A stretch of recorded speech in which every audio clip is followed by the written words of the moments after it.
Thank you. Good morning, Chairman Stile, Ranking Member Morelli, and members of the committee.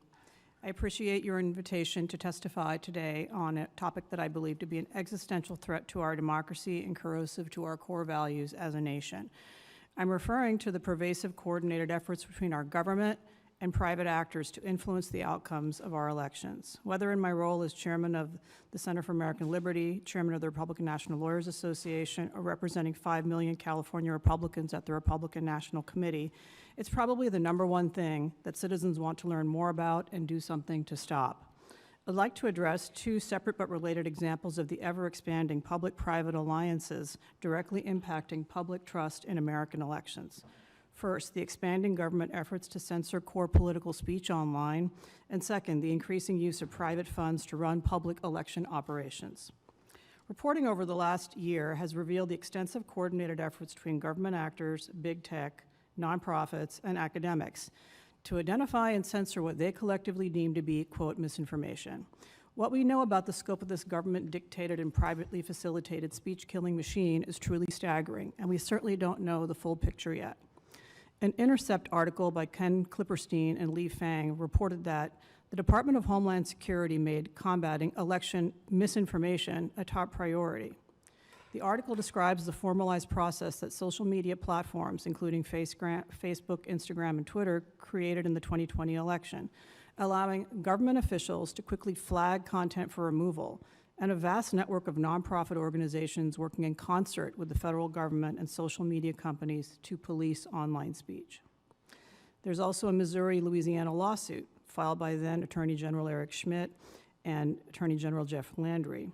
The allegations rely on extensive documentation that describes at a granular level how private social media platforms, hand in hand with government officials, work together to define and then suppress so-called misinformation. The Twitter files reporting by Matt Taibbi, Michael Schellenberger, and others, certainly not conservative journalists, revealed extensive coordination with the FBI and other federal agencies. They aided the intelligence community in its work overseas, and they reveal extensive shadow banning to limit certain opinions that are disfavored by the government. Twitter relied on government actors and nonprofit partners to identify the speech it then chose to censor. I've experienced this in my law practice.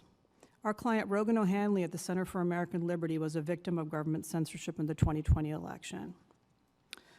The posts that he was censored for were core political speech about an election that are protected by the First Amendment of the United States Constitution.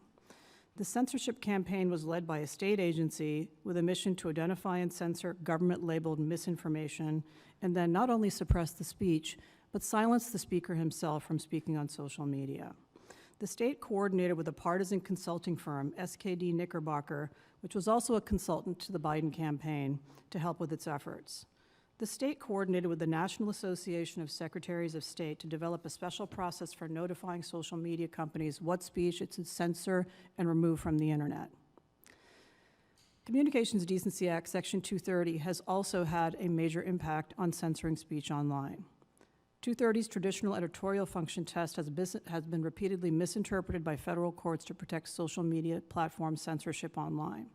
The statute has been weaponized by big tech to fend off lawsuits by those who've fallen victim to coordinated censorship campaigns like Mr. O'Hanley. Congress should act to clarify Section 230 to ensure that it does not protect discriminatory censorship practiced by the big tech companies, whether in concert with government agencies or not.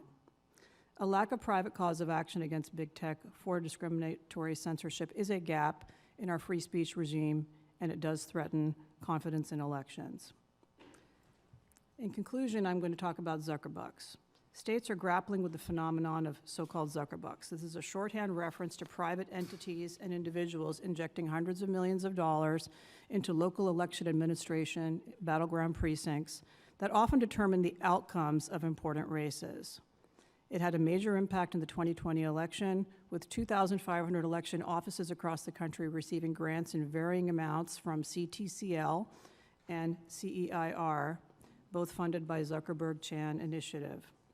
While a handful of state legislatures have taken action to ban Zuckerbucks, many governors have vetoed these measures.